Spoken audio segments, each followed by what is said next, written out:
Pero wala kayo sa lolong ito. Kahit hindi manghiram ng tapang sa lambanog, akyat manahog sa nagtataas ang punong ng nyog.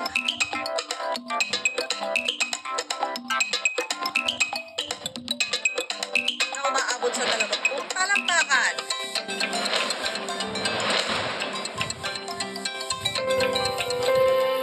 Yan ang 80 anyos na si Lolo Aquino. Walang takot at pagod sa pag-akyat sa nyog para kumuha ng tuba na gamit sa paggawa ng lambanog.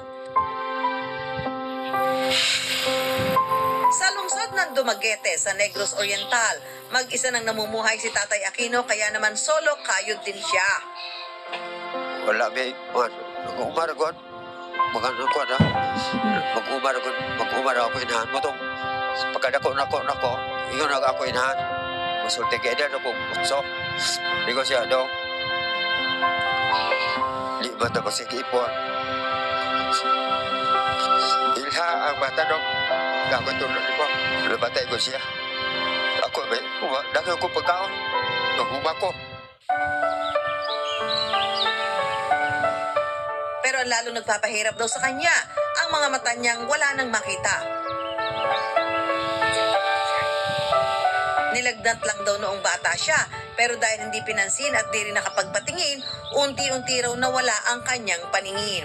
Wala ko kapatapan naman. Pupunin mo ko. Kung ako panikamot, kung lang man.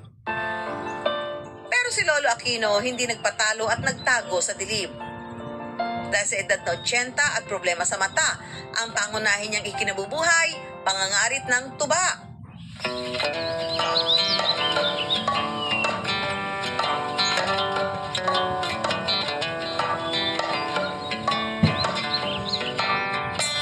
Inabutan namin si Lolo Aquino na umakyat ng puno para manguha ng tuba.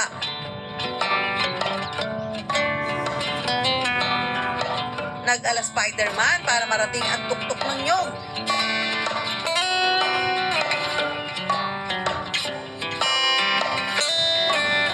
Kukunin ang mga naipong tuba mula sa pag-akyat niya kahapon at saka kakaritin ang sanga para makakuha ulit ng katas ng tuba.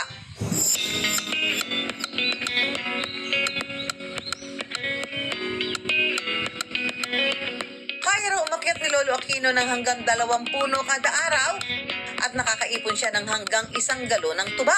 Nasa 100 piso kada araw ang kanyang kita sa pangunguha ng tuba. Maliit man kung tutuusin, pero kailangan pa rin daw niyang kumayod.